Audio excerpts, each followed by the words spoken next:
आप समझ रहे जान रहे हैं कि चुनावी साल है और बहुत ऐसे कार्यक्रम रहता है, बहुत जगह जाना आना रहता है। अभी हमें मोतिहारी जाना है मुजफ्फरपुर होते हुए, कल वाल्मीकि नगर जाना है, 10 तारीख और 11 तारीख को पार्टी के राष्ट्रीय कार्यकारिणी का सम्मेलन है हमारे वाल्मीकि नगर में। वो कार्यक्रम के लिए जा रहे हैं और आप लोगों ने निमंत्रण दिया और आप लोगों के बुलावा पे हम यहाँ पे आए हैं और आपने निमंत्रण दिया, इसके लिए बहुत बहुत धन्यवाद देता हूँ। कभी हम लोग कल्पना भी नहीं कर सकते थे कि आप लोगों का प्यार, सहयोग, आशीर्वाद इस तरीके से हम लोगों को मिलेगा, लेकिन हम सही रास्ते पे चल रहे हैं, सही रास्ते पे सही काम कर रहे हैं। इसके लिए आप लोगों का प्यार हमारे ऊपर बना हुआ है, ये मैं जानता हूँ। तो पूजा पाठ जो है हम लोग हमेशा करते आ रहे हैं, हमारे पूर्वज ने भी पूजा पाठ करते आए हैं, हमारे कुल देवता को हम लोग पूजा पाठ करते आ रहे हैं। हम सनातन धर्म में जन्म लिए, हम देवी देवता को सबको पूजा पाठ हम लोग करते आ रहे हैं। और पूजा पाठ हम इसलिए करते हैं कि हमारे हर समस्या दूर हो जाए, हमारे घर में खुशियां आए, हमारे घर से सारी तकलीफ दूर हो जाए, इसलिए हम पूजा पाठ पुष्पास हम लोग रखते हैं। तो ये सब हम लोगों को करते रहना है, लेकिन इसमें एक चीज और बहुत ज्यादा जो जरूरी है, भगवान भी कहते हैं कि कर्म करो फिर फल मिलेगा, बगैर कर्म किए हुए कोई भी फल नहीं मिलेगा। तो हम इंसान इस संसार में आए हैं, तो आपको पैर दिया भगवान, हाथ दिया है, सोचने के लिए दिमाग दिया है, तो उसको हम लोगों को इस्तेमाल करना है। आप घर बैठे रहिएगा और कहिएगा कि आपकी तकलीफ दूर हो जाए, तो ऐसा नहीं है। आपको अपनी तकलीफ को दूर करना है, तो आप अपने पड़ोसी को देखिए कि उसका तकलीफ कैसे दूर हुआ। जैसे उसका तकलीफ दूर हुआ वैसे आपका भी तकलीफ दूर हो सकता है, जैसे वो अपने तकलीफ को दूर किया वैसे आपको अपने तकलीफ को दूर करना पड़ेगा। इस संसार में सब एक ही तरीके से जन्म लिए हैं, सब अपने माँ के कोख से ही जन्म लिए हैं, लेकिन संसार में कोई बहुत पैसे वाला है, बहुत पढ़े लिखे लोग हैं और आप पीछे रह जाते हैं। क्यों? क्योंकि आप पढ़ाई लिखाई नहीं करते हैं। तो इसलिए बड़ी संख्या में माता बहन है, आप सबसे आग्रह है कि अगर इस संसार में सर उठा के जीना है, आपके हर तकलीफ को दूर करना है, तो आपको एक काम सबसे पहले करना है कि एक रोटी कम खाइए, लेकिन अपने बच्चे को पढ़ा लिखा के काबिल बनाइए। जब तक हमारा समाज, जब तक आपके परिवार शिक्षित नहीं होंगे, तब तक वो आगे बढ़ेंगे नहीं। इसलिए उसको शिक्षित बनाइए, और जब शिक्षित हो जाएंगे तो उनका अपना अधिकार पता होगा, और फिर अपना अधिकार पता होगा तो उसके लिए वो संघर्ष करेंगे, और जब संघर्ष करेंगे तो वो अधिकार उनको प्राप्त हो जाएगा। अपने अधिकार के लिए लड़ाई लड़ेंगे। जब बच्चा पढ़ा लिखा होगा तो उनको पता होगा कि क्या काम अच्छा है, क्या काम बुरा है। जो काम बुरा होगा वो काम नहीं करेंगे, और जो काम अच्छा होगा वही करेंगे। जब वो पढ़े लिखे समझदार होंगे तो 10 रुपया कमाएंगे तो 8 रुपया खर्च करके 2 रुपया बचा लेंगे। अगर वही पढ़े लिखे लोग नहीं होंगे तो 10 रुपया कमाएंगे और 10 का 10 उड़ा देंगे, और वो कहीं ना कहीं आगे वाले पीढ़ी के लिए कुछ नहीं छोड़ेंगे। इसके लिए आप तकलीफ में रहेंगे। इसलिए सबसे ज्यादा जरूरी है पढ़ाई लिखाई। हम भी एक गरीब घर में ही जन्म लिए, मछुआरा परिवार में जन्म लिए। पिताजी दादाजी सब मछली मारते थे, लेकिन माता पिता ने हमको पढ़ाया लिखाया, और जब सूझबूझ हुआ तो गांव से निकलकर बॉम्बे जैसे शहर गए, वहां मेहनत मजदूरी करके बॉम्बे में हमने कामयाबी का झंडा गाड़ दिया। एक बेहतर जिंदगी जीने लगे, ऐसे रात की जिंदगी जीते थे, बड़े महंगे गाड़ी में घूमते थे, बड़े बंगले में रहते थे, सब बेहतर जिंदगी जी रहे थे। लेकिन ऊपर वाले ने हमें समझदारी दिया। हमने सोचा जब इतना आगे हम निकल चुके हैं, लेकिन हमारे लोग अभी भी बहुत पीछे हैं। लोग चांद पे घर बनाने के लिए सोच रहा है, लेकिन इस धरती पर हमारे लोगों के लिए रहने के लिए घर नहीं है। और फिर बम्बई का घर छोड़कर, परिवार को छोड़कर, बच्चे को छोड़कर आपके बीच में पिछले 10 सालों से मैं लड़ाई लड़ रहा हूँ अपने अधिकार के लिए। और आज बिहार में देखिए, जब आप और हम लड़ाई लड़ रहे हैं जब आपने हमें अपना भाई, आपने अपना बेटा, आपने हमें अपना नाना नेता माना, तो आज बिहार में आज हम लोगों से डरने लगा और घबराने लगा, वो भी देश के प्रधानमंत्री।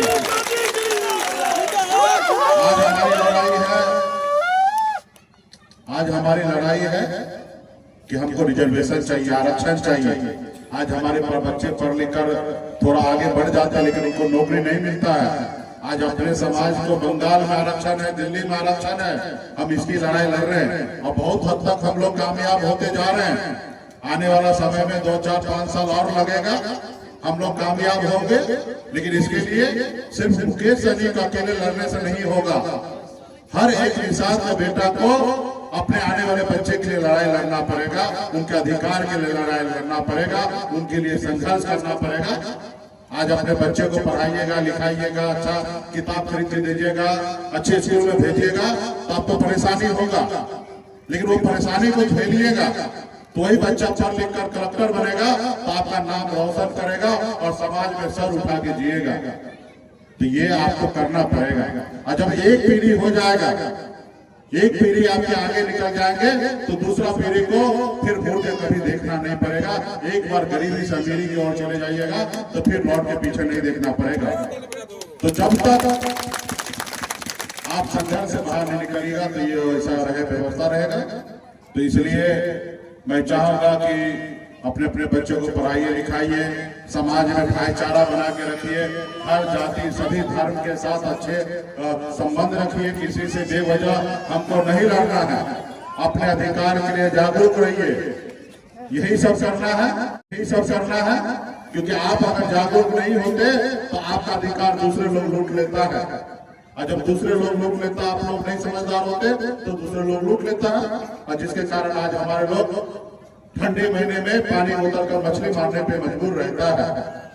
तो इसलिए आज खास अगर हमारा समाज जो अभी जगह है वो अगर 50 साल पहले, 40 साल पहले जग गया होता तो आज निषाद को आरक्षण मिल गया होता, और आरक्षण मिल जाता तो आज आपका कलेक्टर होता, इंजीनियर होता, डॉक्टर होता, बड़े से बड़े अफसर होता। आज पूरे बिहार में एक भी निषाद का बेटा कलेक्टर नहीं है।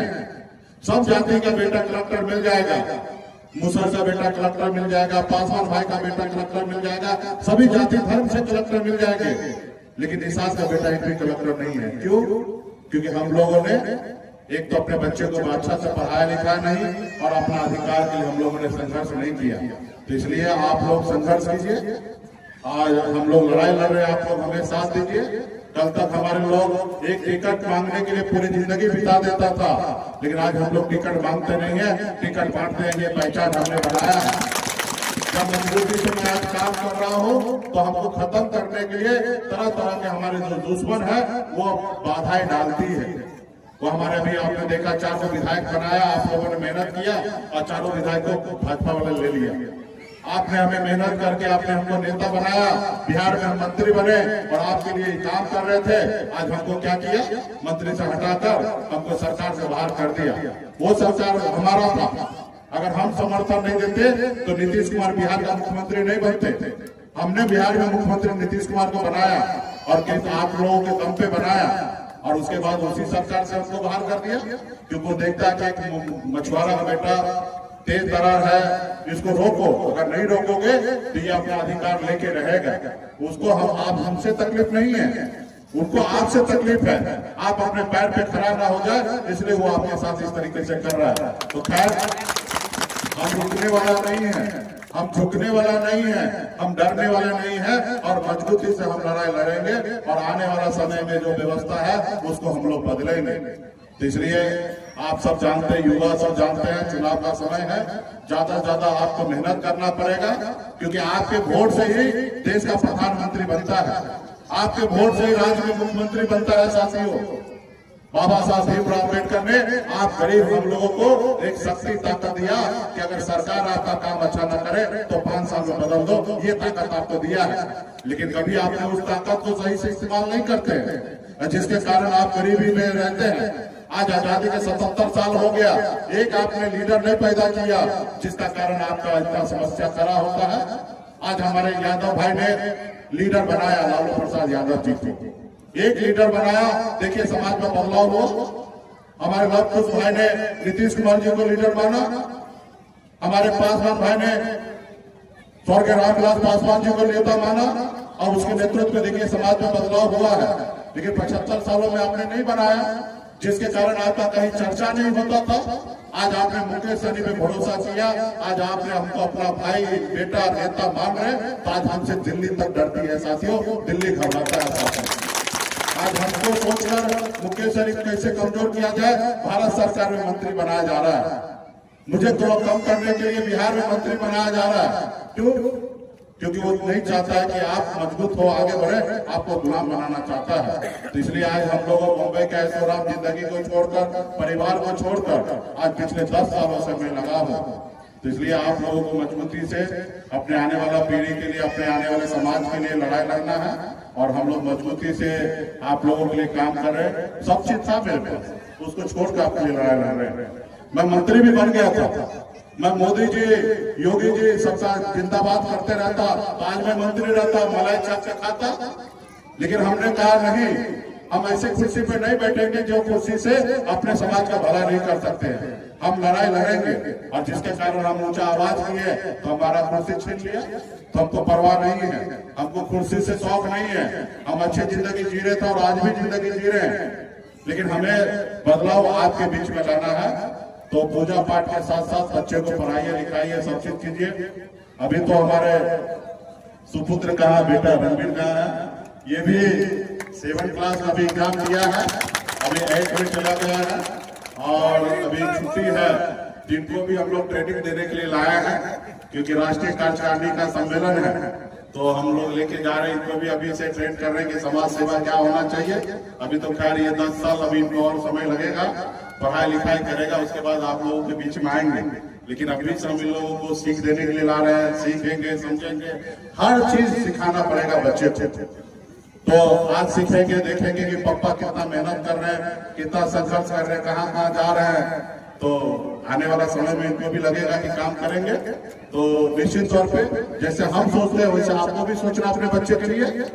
हम तो सबके लिए सोच ही रहे हैं, लेकिन आपका अपना एक कर्तव्य है, उसको पूरा करना है। आज हमारा भी कर्तव्य है कि बच्चा पढ़ लिख ले बढ़िया से, तो आज अच्छे स्कूल में हम लोग पढ़ा रहे हैं। और आपका भी कर्तव्य है कि अपने बच्चे को बढ़िया से पढ़ाइए, लिखाइए। जो काम मैं जिस जगह पहुंचा हूँ, आपका भी बेटा पहुंच सकता है, आपका भी भाई पहुंच सकता है।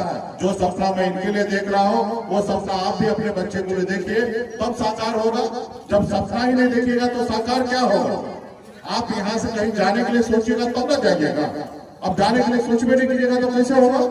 तो इसलिए सोचिएगा क्या होगा। 4 बार लड़ाई लड़िएगा, 5 बार लड़ाई लड़िएगा, 5 बार हारिएगा, 6ठा बार कोशिश कीजिएगा, हो सकता जीत जाइएगा। लेकिन लड़ाई लड़िएगा तभी जीत पाइएगा। अगर हाथ में हाथ धर के बैठ जाइएगा, बोलिए कि गरीबी में है, हम कुछ नहीं कर सकते, तो कैसे होगा?